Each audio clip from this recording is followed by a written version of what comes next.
नमस्कार, मैं हूं आपके साथ आयुषी शर्मा। आइए नजर डालते हैं आज की कुछ खास खबरों पर।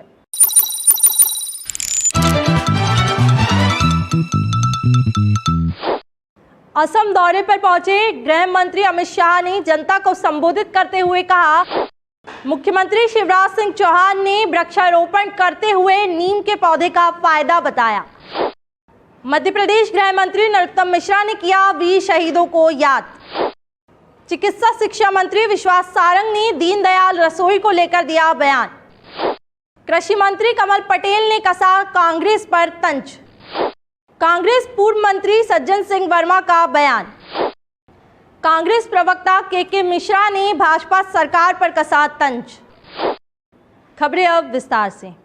असम दौरे पर पहुंचे गृह मंत्री अमित शाह ने जनता को संबोधित करते हुए कहा कि आज मेरे लिए बहुत सौभाग्य की बात है कि मैं असम में मौजूद हूं। और आज मैं पूरब में छेक आसाम में आया हूं, जहां श्रीमंत शंकरदेव ने नव वैष्णव परंपरा की स्थापना कर वैष्णव परंपरा को प्राणवान बनाने का काम किया था। उन्हीं के जन्म स्थान पर आज मैं आया हूं। मित्रों, मेरे लिए बहुत सौभाग्य का दिन है, क्योंकि यहीं से एक नई शुरुआत हुई। असम को एक नई भक्ति संस्कृति देने की शुरुआत श्रीमंत शंकरदेव ने की और माधव देव जी ने इसको आगे बढ़ाया। और आज यहां पर दोनों क्षेत्राधिकार उपस्थित है। उनके श्री चरणों में मैं भी प्रणाम कर उनके आशीर्वाद मांगना चाहता हूं। मुख्यमंत्री शिवराज सिंह चौहान ने वृक्षारोपण करते हुए नीम के पौधे का फायदा बताया। मुख्यमंत्री ने कहा कि नीम के पौधे के बहुत से फायदे हैं, इससे बहुत से रोग गायब हो जाते हैं, इसलिए जनता से अपील है कि वह हर रोज एक पौधा लगाएं। श्रृंखला में मैंने नीम का पेड़ लगाया है। नीम के पेड़ में कई औषधीय गुण हैं। पर्यावरण को तो फायदा होता ही है। नीम की कोपल को अगर खाएं तो कई तरह की बीमारी भी दूर होती है। वृक्ष केवल धरती माँ का श्रृंगार नहीं है, बल्कि जीवन है। इसलिए मैं भी रोज पेड़ लगा रहा हूं। आप साल में एक बार जरूर लगाएं। मध्य प्रदेश गृह मंत्री नरोत्तम मिश्रा ने किया वीर शहीदों को याद। नरोत्तम मिश्रा ने कहा, आज सेना के वीर और शौर्यता को याद करने का दिन है। आज ही के दिन ठीक 2 साल पहले हमारी सेना ने पाकिस्तान में घुसकर उन्हें करारा जवाब दिया था। आज शौर्य और वीरता का हमारी सेना का दिन है। 2 साल पहले आज ही के दिन सर्जिकल स्ट्राइक में बालाकोट में जैसे मोहम्मद के ठिकानों पर हमारी सेना ने पाकिस्तान में घुसकर हमला किया था। उनकी वीरता को नमन और उनके शौर्य को नमन करने का दिन है। मैं उन्हें नमन करता हूं। चिकित्सा शिक्षा मंत्री विश्वास सारंग ने दीनदयाल रसोई को लेकर दिया बयान। विश्वास सारंग ने कहा कि हमारी सरकार का लक्ष्य है कि कोई भी भूखे पेट ना रहे, इसीलिए हमने दीनदयाल रसोई के माध्यम से गरीबों को भोजन उपलब्ध कराया था। हमारे सरकार का लक्ष्य है, भारतीय जनता पार्टी की सरकार में किसी की भी थाली और किसी का भी पेट खाली नहीं रहेगा।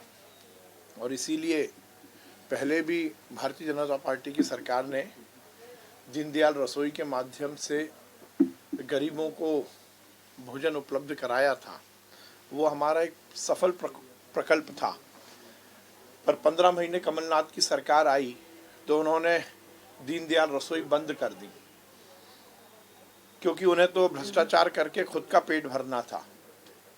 पर अब हमारी सरकार है जो गरीब की सरकार है, इसीलिए माननीय मुख्यमंत्री जी ने निर्णय लिया है और आज प्रदेश भर में 100 नई रसोई और शुरू हो रही है। कांग्रेस प्रवक्ता के मिश्रा ने भाजपा सरकार पर कसा तंज। कांग्रेस प्रवक्ता ने कहा, हमेशा गरीबों के साथ छलावा करने वाली सरकार भाजपा सरकार एक बार फिर दीनदयाल योजना का स्वैग रच रही है। हमेशा गरीबों के साथ छलावा करने वाली भारतीय जनता पार्टी की सरकार फिर दीनदयाल जी का स्वांग रच रही है।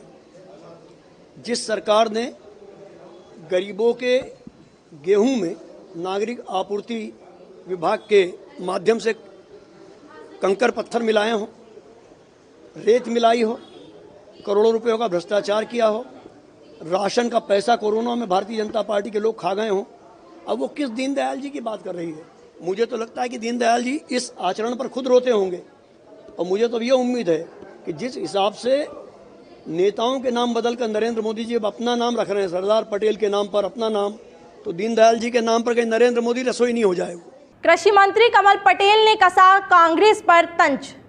कृषि मंत्री कमल पटेल ने कांग्रेस पर तंज कसते हुए कहा कि कांग्रेस कहती कुछ है और करती कुछ है। राहुल गांधी ने कहा था कि सरकार आने पर 2 लाख का कर्ज माफ होगा, पर किसानों का कोई कर्ज अभी तक माफ नहीं हुआ। देखिए, कांग्रेस कहती कुछ है और करती कुछ है। राहुल गांधी जी ने कहा था कि 10 दिन में अगर कर्जा 2 लाख का माफ नहीं किया तो मुख्यमंत्री बदल दूंगा, और बदला क्या? कमलनाथ जी ने आज क्या कहा कि मैंने 1 घंटे के अंदर 48 लाख किसानों का 54,000 करोड़ का कर्जा माफ करने के आदेश में साइन कर दिए, लेकिन कर्जा माफ हुआ क्या? तो कांग्रेस तो कहती कुछ और करती कुछ और, इसलिए कांग्रेस की स्थिति खराब है। कांग्रेस पूर्व मंत्री सज्जन सिंह वर्मा का बयान। सज्जन सिंह वर्मा ने शिवराज के 2017 में पेट्रोल डीजल के दाम कम करने वाले बयान पर पलटवार करते हुए कहा कि उस समय 2018 में चुनाव आने वाले थे, इसलिए पेट्रोल डीजल के दाम कम कर दिए गए थे। सरकार अब दामों को कम करे। तथ्यात्मक बात करो मत, झूठ और सच की दुकान चलाओ। विधानसभा में भी यही कर रहे हैं। आज भी महिलाओं के ऊपर जब हम लोगों ने आपत्ति उठाई उनके भाषण पे, तो बोले ये आलोचना का विषय नहीं है, पक्ष और विपक्ष को मिल के काम करना चाहिए। अब रे भैया, सरकार तो तू चला रहा है दादा, तेरी नाक के नीचे रोज बलात्कार हो रहे हैं। और तुम्हारा गृह मंत्री नरोत्तम मिश्रा कहता है बैतूल में जब शूटिंग हो रही थी, कंगना बहन घबराना मत, हीरोइन को संरक्षण देने के लिए कंगना बहन घबराना मत, पूरी सरकार तुम्हारी रक्षा करेगी। आज जीएसटी के विरोध में राजधानी भोपाल में भी बंद देखने को मिला। कॉर्पोरेशन ऑफ इंडिया द्वारा आह्वान पर जो बंद रखा गया था, आज न्यू मार्केट में भी सुबह 10 बजे से लेकर दोपहर 2 बजे तक बंद का आह्वान किया गया।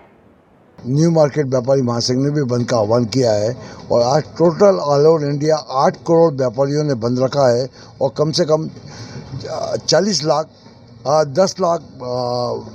यूनियनों ने व्यापारियों ने समर्थन दिया है कैट का। और इसके अंदर केवल हमारा विरोध ये है जीएसटी में सरलीकरण किया जाए, जीएसटी को बंद नहीं किया जाए। कैट हमेशा ये विरोध कर रहा है कि जो अधिकारियों को जो इनहेरेंट पावर जो आपने दिए हैं वो सब चीज़ें उसको सरलीकरण में किया जाए। सर 2 बजे तक मार्केट बंद रहेगा और उसके बाद में खुलेगा। पूर्व मुख्यमंत्री दिग्विजय सिंह का बयान। दिग्विजय सिंह ने कहा कि किसानों के खिलाफ 3 काले कानून हैं जिसको लेकर आंदोलन चल रहे हैं। यह आंदोलन पूरी तरह से गैर राजनीतिक है, हम चाहते भी नहीं कि यह राजनीतिक रूप ले। बात यह है, सभी वो राजनीतिक दल और किसान संगठन और आम आदमी जो किसान है वो सब आ सकते हैं, इसमें किसी को रुकावट नहीं है। आप भी आ सकते हैं, अगर आप किसानी करते हो या किसानों के हितैषी हो तो आप भी आइए, स्वागत है। मुख्यमंत्री शिवराज सिंह चौहान का गरीबों को लेकर संबोधन। मुख्यमंत्री शिवराज सिंह चौहान ने कहा कि भगवान ने किसी में भेदभाव नहीं किया, सभी को एक नज़र से देखा। इसके बावजूद भी कई लोग गरीब रह गए और कई पैसे वाले हो गए। हमारी भाजपा सरकार जो अत्यधिक गरीब हैं उनकी सबसे पहले मदद करती है।